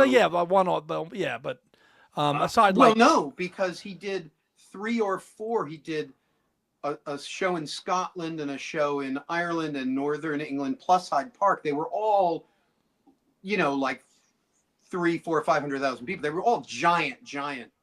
Right. Maybe 200, 300, but big shows. But that just isn't, he decided in the late 80s, early 90s, when he was trying to find his footing again, that the way to make new fans, not just bring in the old fans, but make new fans, is to go everywhere and play in Des Moines with 2,000 seats. Bob's going to be there. And if there's, if he wanted to play the Garden, he could sell out the Garden. He could do it. Sure. But what's the gratification as that kind of artist, not playing, unless you're going to get out there and be like a rolling star, I mean, if you're not going to do that, then you got a bunch of people who are going to leave 2/3 of the way through if you're playing at 20,000 people. But if you get 3,000 people who come and they really want to hear you, and they know they've got to allow you to do whatever you want to do, that's much more satisfying for an artist like Bob Dylan. Sure. I think we need to go back to, though, the what will people remember of him? And I started to tell the story about the Paul Simon thing and whatever. And I think I got a lot of heat. If I had just said the Beatles, I think people would have accepted it. But once I included Bob, because it's very easy to say his voice isn't great, he's not, he's inconsistent, his live performance, whatever it is, your beef is, so-and-so is better at this, so-and-so is better at that. I think the scope of his catalog, his ability to shape shift many, many, many times over many, many years, and his I don't give a fuck attitude, and the fact that he has been successful as a writer. Chronicles is a very, very successful book. It's by far more successful than Keith Richards' book. I mean, it's a huge, huge book, right? And also as a painter, weirdly, and welder, and all this other stuff that he does, I think he's such a well-rounded person and kind of iconoclastic, enigmatic in so many ways that we don't really know what successive generations will make of him. But I think there's no doubt that he's different and unique. And, I don't like to throw the word genius around, but he's certainly in that category, right? He and John are certainly in that category. And so I think, it's that story has yet to be written, right? What people view him as.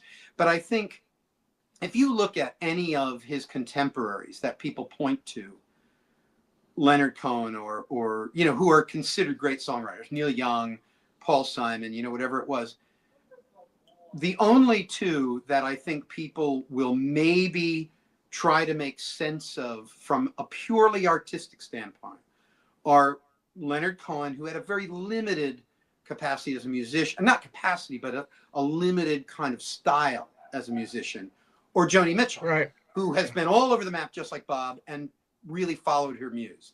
So I think those two people maybe vibe. But if you're going to try to say, Paul Simon, Neil Young, Jackson Browne, all artists I love, by the way, for the haters out there,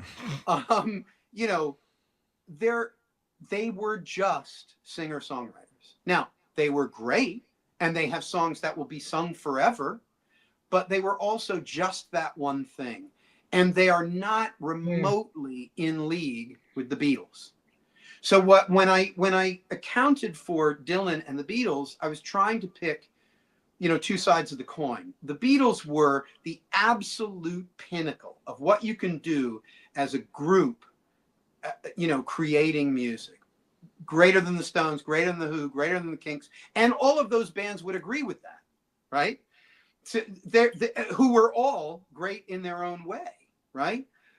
But Bob was something completely different. He was never one thing from the very, very, very beginning. Sure. So he wasn't just, like Paul Simon is a great songwriter, but he's a songwriter, and his greatest work was in a particular period.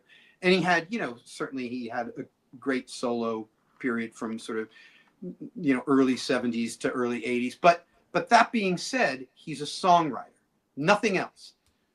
So the point I was trying to make is we know that history in 200 years will be, oh, that guy was a songwriter, right? But he, and there will be people who I want to find the Braxton Bragg, or I want to find the Stonewall Jack. Oh, this guy, Paul Simon. Have you ever heard this guy? Right? And there will be those people, but everybody will know who the Beatles are, right? Now, with Dylan, I don't know what he's going to be, but I think he's going to be remembered if only because he represents this sort of enigmatic, unique, contrarian take on popular culture over an extended period of time, right? And he is the sort of apex of the bebop beats, poets, all that was percolating in the 40s, 50s, and 60s. Sure. Country blues and what we now call Americana and the Harry Smith stuff and all that.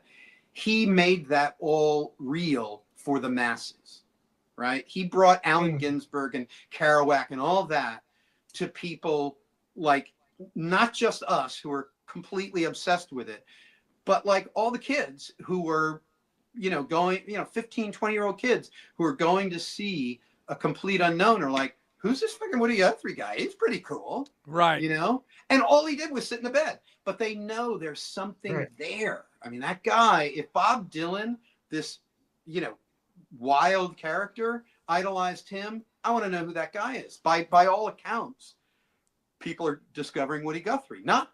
Pete Seeger to a certain degree, but much more Woody. So. Well, yeah, Seeger, I mean, he did such a good job of his portrayal in that film. There maybe wasn't enough time spent on this, but it was certainly there for you to catch when Joan Baez says, you're kind of an asshole. I mean, I think in order to be Bob Dylan, you have to put that first before everything else. And I think that's sort of the lesson of his career. He did take, there were times where he did, take a beat for family or whatever it was. But his calling was to be on a tour bus on the road, heading for the next show, heading for another joint, as he would have, as he put it.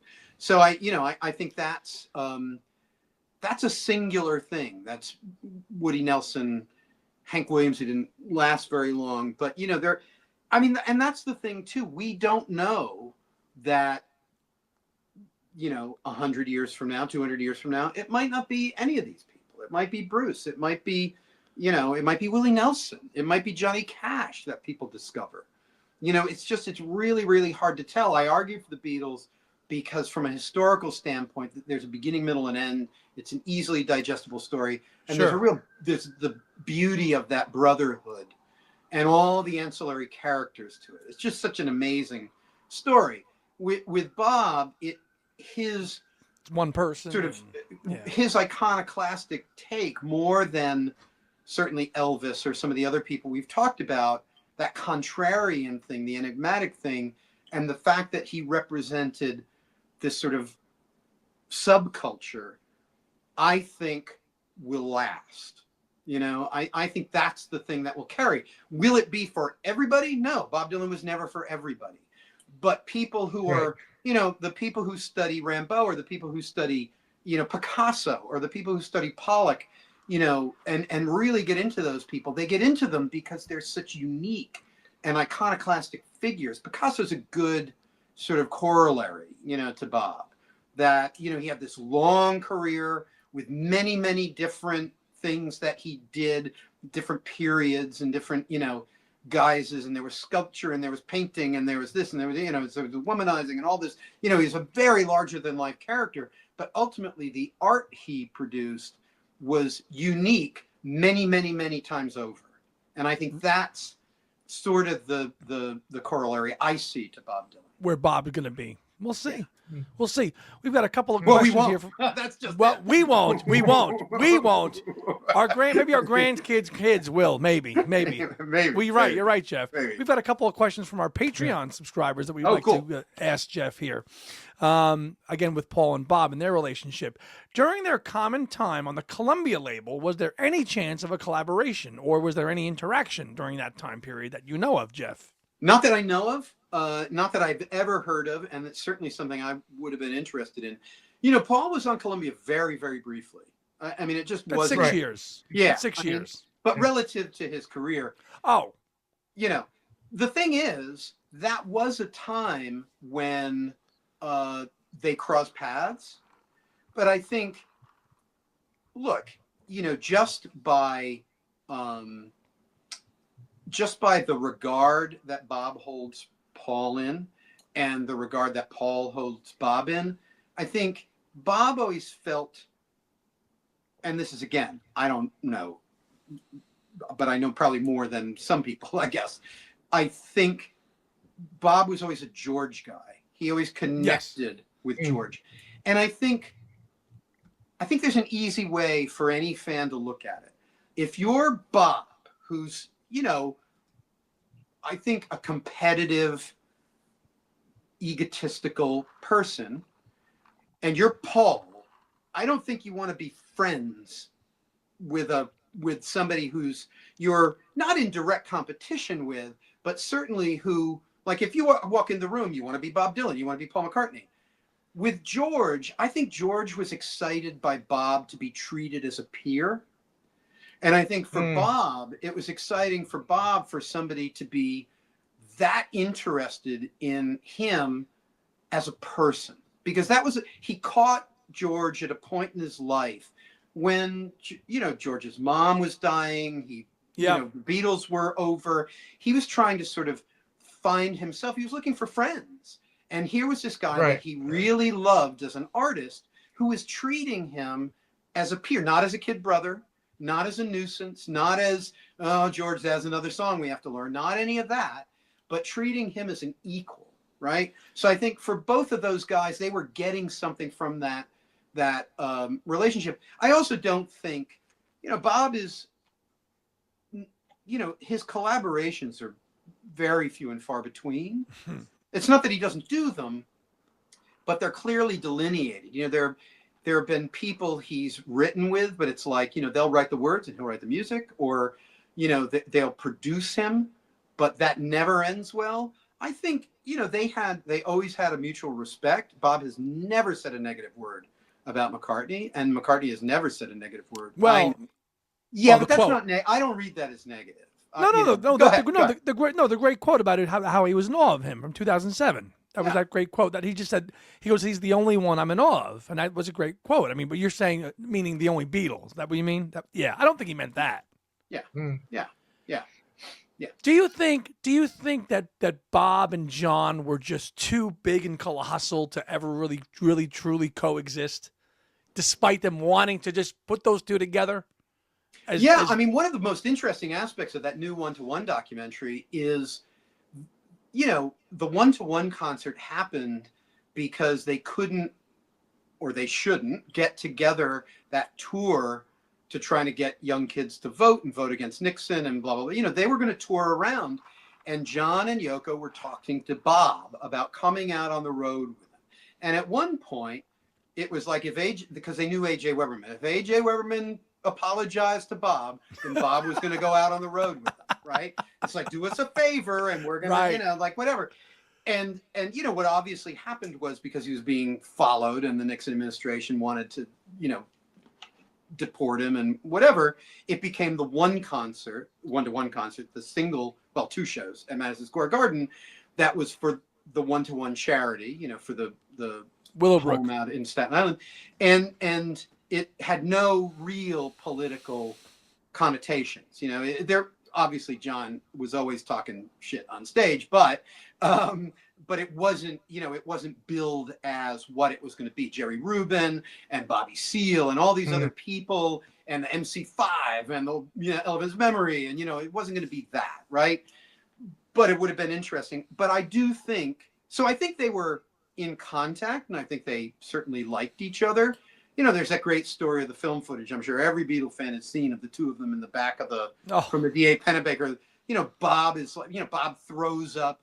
The rest of the story is D.A. Pennebaker and John basically take this green, blue Bob Dylan up to his hotel room and lay him down. And as they're leaving and John's getting in his car and Pennebaker's going his way, John turns to Pennebaker and says, well, I guess that's the end of Bob Dylan. I guess we'll never see him again. You know, I mean, he really thought like that was, you know, Bob, if he didn't die then, he was like on a collision course, and which certainly at that point John had seen enough of. But I think you're right. I think, you know, look, those serve yourself demos. I think John heard serve your. He heard that. He heard, and he was like, wait a minute. But it's also, you know, he saw it on TV. Right, because he saw that Grammys performance. The Grammy performance, yes. It wasn't like coming up with a collaborator that he was like, oh, that makes me want to write a hit record. And I'm not going to do that, but I'm going to do the parody nature of it, the biting nature, the fact that he did, 15 versions of it or some ridiculous amount? Yes. there's a competitiveness and a little bit of anger to it that's like, why is he getting a hit record with this, right? This Quasi-religious, yeah. Yeah, right? Like, this is ridiculous. It's patently false, right? Where it's like, it's basically a Jerry Wexler production with God lyrics over it. I mean, come on. Didn't we dispel this 10 years ago? I got rid of this 10 years ago, yeah. Yeah. So I think, but the competitive thing about John is he's like, oh, yeah, fuck you. I'm not going to have any part of that. But also envious that Bob won a Grammy. Bob was having hit records and John was not. So right. It's a complicated thing. I think the interesting thing would have been for all of these guys, for George particularly, but certainly, and Ringo, but Paul and Bob and Neil Young and any of these guys, is to see, would John have wanted to, not 45-year-old John, but like 60, 70-year-old John, when you're softer and you're more open to collaboration and you're more open to just shooting the shit and being nostalgic, would he want to write with, Pete Townsend? Would he want to write with The Clash? Would he write, it's like, it's hard to imagine, but he was so restless. It's hard to imagine he wouldn't have wanted to, work with all of those people, quite frankly. Yeah. Including Bob. Interesting. There's a really interesting thing, during this time, starting with the 98 Grammys, they were nominated, not together, but in different categories for five different years. So, 98, they're both nominated for, Album of the Year. Dylan wins. 2001, Paul's nominated for Liverpool Song Collage for Alternative Album. Bob's nominated for Rock Vocal and Rock Song for Things Have Changed. In 2007, Paul's nominated for Jenny Wren for Male Pop Vocal, and Bob's nominated for Modern Times, which I would have thought for sure Chaos and Creation would have been nominated for Best Album like Modern Times was, but unfortunately, because it would be kind of cool to see that kind of like Rivalry in the same category, but they only get it once. 2016. Paul's nominated for All Day with Kanye and the rap stuff, and then Bob's nominated for Shadows in the Night, the traditional rock vocal album.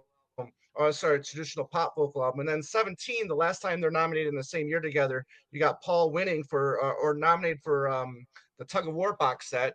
And then Bob's nominated for Fallen Angel. He got nominated 3 years in a row. So he got nominated for all of that traditional folk album stuff that he did. Well, the standard, the Sinatra stuff. Pretty interesting stuff there. The Sinatra look, stuff. So what you're saying is these guys are overachievers. I mean, really, it's Bob Dylan. Overachievers. But Paul did get one up on him. Paul did one up on him because he did win the traditional pop vocal stuff for Kisses on the Bottom, though. Oh, yeah. Well, that's a whole Now, Paul. Yeah. Now, listen, that was like Rod Stewart's doing it, and then Paul did it, and Bob did it after him. But I don't think Bob was necessarily said, "Well, Paul did it. I'm going to do it too." No. Bob just did it. I know the genesis of it, and there was no. I will tell you something really interesting that I know from the people who worked on those sessions, that because I believe Al Schmidt worked on the first on Shadows in the Night. Shadows. And one of the things they said to him was, it's got to sound better than that awful My Valentine album. Because any sort of engineer, studio person will agree with you. That is a terrible sounding record. And it, there's a lot of whatever. I don't know what the reasons are, whatever. But the thing about Shadows in the Night and the other Dylan Sinatra records, whatever you think of his voice, they sound amazing because it's a relatively small group of people in a room playing live, and you can hear it. You can hear it. I was lucky to hear an early, an unmastered, just kind of like a version of it in his manager's office, and it was like, it blew my mind. I couldn't believe how good it sounded. It was just like, his version of Some Enchanting Evening is so great on that. It's phenomenal. And so bizarre. It's bizarre. Like part of it is, it's beautiful, but it's also like Edward Scissorhands or something. It's like, I don't, what the hell is going on here? I know. I think the case with the Paul kisses on the bottom, I think there was so much emphasis on like the heavy miking and the close miking, and it's like all we hear is the mic. Like the mic is just so prevalent in the mix, and it's like, okay, it's Capitol Studios, and I remember being like, okay, he's really really high up in the mix here, like, and everything else is like, I know Diana Krall, and and she was good, and I enjoy it, but I mean, he is very present on the mic. Like he's swallowing the mic on that record. It just sounds like a little bit. Yeah, and maybe that's what you're talking about. I mean, and how they're produced. And well, I think the other interesting thing is, Paul, by all accounts, did multiple takes to get those, syllable by syllable, to get them right, auto tune, all the things that you do to get them right. And Bob's were live performances. He sang those songs with the band. Yeah. So you get what you get, and he doesn't do fixes. It's like his manager has told me, he'll be like, oh, that line, no, there's no that line could be. No, if it's not something he wants to change the words, that's it. It's great. I mean, some of that stuff is just, especially Triplicate. I guess I have to change my way of playing. All that stuff is great. Yeah. It's fantastic. I mean, it's wonderfully produced, great playing on it. And he makes those songs his own. He really makes them his own on those records. Yeah, yeah. And look, when it came out, I remember when the Kisses on the Bottom came out, and there was the PBS special. I was really curious about that, because I felt like, Rod Stewart had sort of played that out. And I thought, Paul is a very creative guy. He had an interesting group of people working on it. It is a great studio. He knows what he's doing in a recording studio. And I remember the problem for me with it was a little bit exciting to hear the first time, but it had very quickly diminishing returns, right? Whereas, for instance, Chaos and Creation in the Backyard, I mean, it's not the same era, but kind of, they're roughly. That record has grown for me exponentially over the year. I loved it when it came out, and no matter when I pull it out and put it on, I think it's a great record. What's your quick Jeff Slate take on the new album from a couple years later? The new record? No, it's funny. I actually really disliked it at the time. Part of it was my kids liked it. They were little and they wanted to hear it over and over and over. And so that was an issue. I didn't like the sound of it. It was very crushed. And since then, there have been versions of it that are less compressed, that have come out. There's a better mastered vinyl version and so forth. I just don't think the songs are as strong. Because we've had a lot of people on our show, younger fans, that really resonate. That record really resonates with them. It's a pop record. It's basically a Wings record, right? From that period. Chaos and Creation is basically a sort of Beatle-ish record, whereas New is kind of a Wingsy feeling record, generally speaking. I just don't think the songs are as strong. The production is very modern. It would make sense. It fits easily on playlists. It's one of those songs kind of come on easier. I can't even remember any of the title. I'm trying to think of the one I like, the Wingsy. Alligator. Oh no, the one with the Mellotron. I Can Bet. Is that the one with I Can Bet? The one with the Mellotron? No. But I will tell you, now that you're mentioning the names of the songs, there are some terrible, terrible songs on that record. And that was my beef with that record. If there were 10 or 12 songs, 5 of them were really cool. But 5 or 6 of them, 7 of them needed Nigel Godrich to say, you know what? That's not a very good song. Go back and write more. Well, he had 4 producers on that record. Well, that's a problem. He does that a lot. And I just think it's, that's the sign of an older artist trying to make some hit records. Yeah. And he's not going to make hit records. He's not going to have the big radio. God love him if he does. I hope he does. He's working with Andrew Watt. Andrew has the golden touch. Yeah. The Midas touch right now. I hope he does. But I can't imagine it happening in this universe. Hugh Padgham had the magic touch there for a while too, and look what happened with that. And that didn't work either. You know, and that didn't work out either. Yeah, that didn't work either. Jeff, why don't you tell us what you're up to today? Now we're winding down. What's upcoming for Mr. Slate there, performance-wise? Yeah, well, when does this air? This will be airing on Saturday. March 9th. 8th. So we have just finished about almost a 15-year, almost monthly residency at a club here in New York City, which after 101 shows, we've ended. And we're moving to a club in Greenwich Village where we're going to have a monthly residency. And our first show is for Dylan's birthday. We're going to do our Wilburys show. So it's, you'll be there. And it's, So, I mean, it is everybody's favorite show because you come in and you get the deep cuts of all of those guys. You know, we do one or two, three from each of their catalogs, you know, their sort of best ofs. And we do a couple of Wilbury songs, Tweeter and the Monkey Man. I was going to say, do you do Tweeter? You better do Tweeter and the Monkey Man. My favorite place to do Tweeter and the Monkey Man is Jersey because you get to give Jersey the shout out. You get to give Jersey the shout out. In Jersey, anything's legal as long as you don't get caught. Boom. I will tell you the problem is it's a very long song, so it has to. So we're moving everything downtown to a new club that's been sort of it's one of the institutions of Greenwich Village that has been completely revitalized in the last few years. And so we're going to be playing there monthly. I think May and June we're doing Wilburys. July we're doing Dylan Goes Electric. I think we're off in August, but that's New York local. We're also just going to be out on the road. We're going to be playing at Tom Petty Weekend down in Gainesville. We're going to be out in, doing a tour of the Midwest in August. We're going to be doing, we're basically just sort of, it's now you don't make a record every year and tour it every year. You make a record and then you tour it for an extended period of time. So we'll probably be touring my current record and doing these tribute adjacent shows with a mixture of original music for at least the next year and a half. And then the next thing is back in the 90s, I did an EP is out, but I did a whole record that Pete Townsend produced that never came out.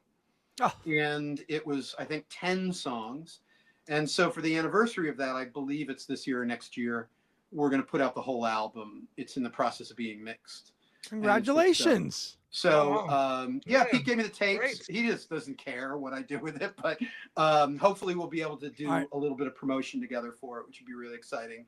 I wrote a couple of the songs with his brother Simon.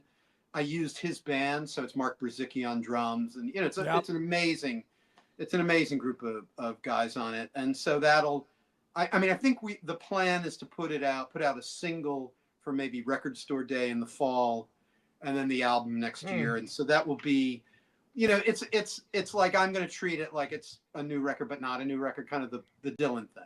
It's like we'll play a couple of the songs, but that's just this other thing that's going on here. So, and if it takes off because Pete's involved, then great. But if not, it's just more, it's just another record for my catalog. I have to ask you then, Insider, with everything, with the Who, are we getting the Who Are You box set this year? I don't. You know what? I haven't talked to Pete in a couple of months. I don't know. It's in the works. There was an article saying he acknowledged that it was being done. Yeah. So it's, I know that all of these box sets, because of the way Pete works, and I don't think he would be angry for me saying this, is once he gets involved in a project, they'll like pull everything together, but then once he gets involved, they mushroom. So like with Who's Next, we missed the anniversary by like 3 or 4 years. Easily. Because once he got involved, what was going to be 2 or 3 discs became 10 discs. 10 discs. And and that was and we're going to finally get Lifehouse, and we're going to, it's all these things.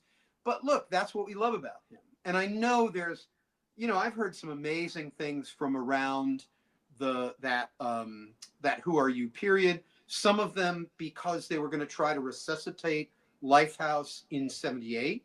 Right. And so he started writing songs like I think not Sister Disco, but there's a couple of those songs. I can't think of the. There's a couple of those songs from that period that were really for Lifehouse Mach 2.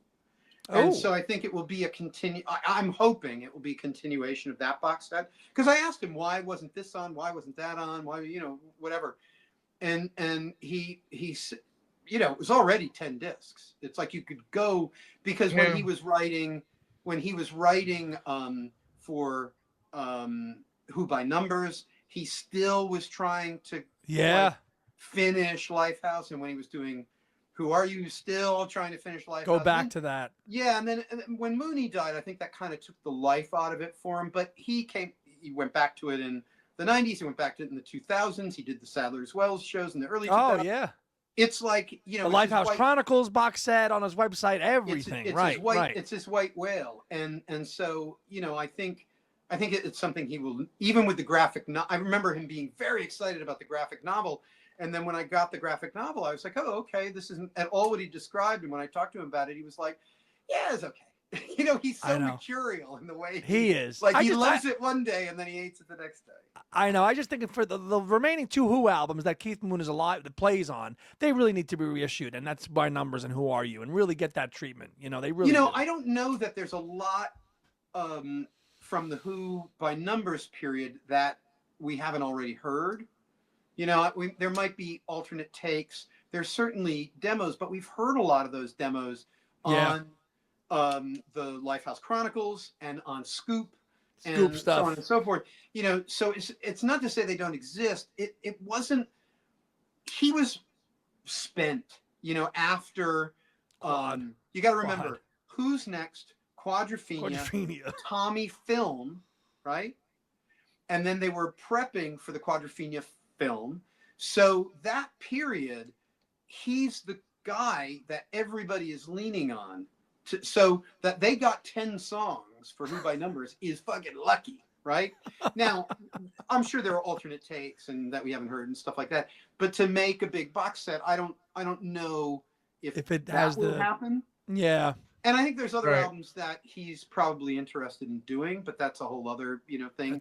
But I think Who Are You is definitely going to happen. Look, I think I talked to him about there's a couple of interviews that I did with him in the last year where he was re-promoting his solo work that people should look up, one for Rockseller and one for the Daily Beast. And he was talking about very kind of nostalgic about It's Hard and Face Dances. Yeah. Face Dances. Yeah. That those Who records are underappreciated, and that he shouldn't, what he knows very well what he shouldn't have done with It's Hard and what wasn't successful. But I think in making those, there were a lot of things that he would like maybe reevaluated. So I don't know that the record company wants a box set of those, but no. I think as fans, it would be fascinating to get any of that stuff.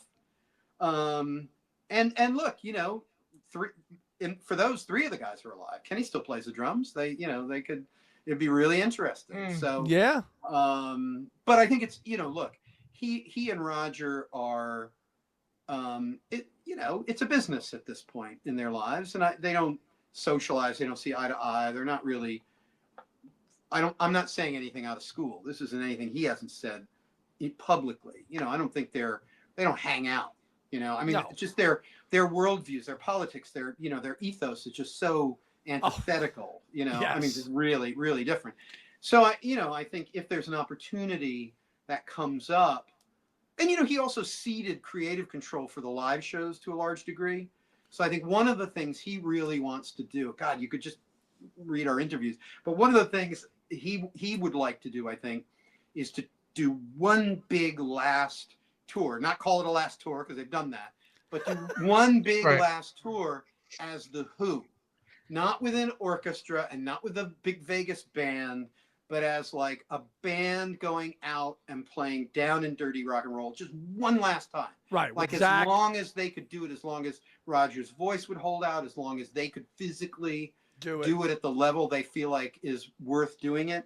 Because I think that's the way he doesn't want to be remembered as the guy with glasses reading, playing acoustic guitar in front of an orchestra. As much as he enjoyed that.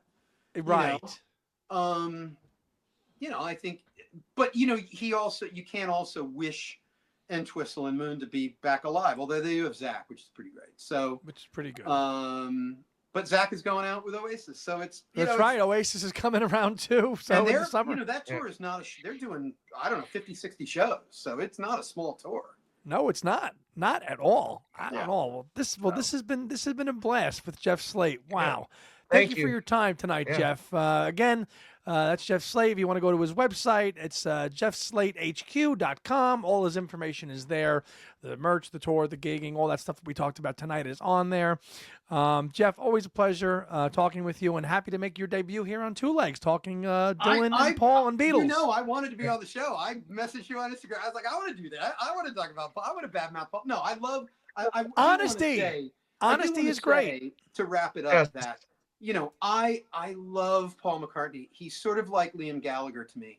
I love him so much. I want more for him.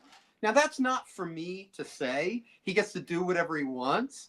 But, you know, as a lifelong fan who sort of grew, like my first instrument was the bass. I bought a Hofner at 12 years old because I really wanted to, which I still have, you know, it's worth a lot more now. You know, I mean, I was obsessed with him because Wings were like, they were an active band when I was a kid. You could see him. He was on all the talk shows and whatever. So, you know, I'm first and foremost a Beatles, Paul, John, George, Ringo fan. And any of the things I say about him, take with a grain of salt, because it's like Liam Gallagher. I love him to bits. I just want him to be better. You know, I felt like when he was solo, he deserved a better band. He deserved better songs. Well, he felt that way too. Yeah, anyway, absolutely. It's a pleasure to be here. Andy, Tom, I love this. We went very long. I hope people watch it. You know, I know we're rolling out a bunch of live shows in the next couple of weeks. So, you know, if people are curious, I will be there. I will be there. I will be there downtown to see you very soon. I'm looking forward to it. You get one of the comps, baby. Thank you. Thank you so much. Thank you. So, for Nice. Jeff Slate, Tom, are you local? I don't even know where you are. Oh, I'm in Detroit. Okay, I want to come to Detroit. The last time I played Detroit, our bass player was almost killed. So I was he got in a car accident. So it was like not But that wow. Was, well, listen, check it out. Check out if you listen. You want to see some of this great stuff being played live. Go see Jeff and his band.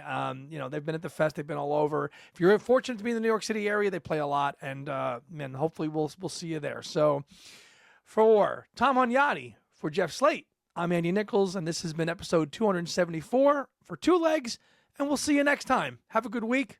Take care.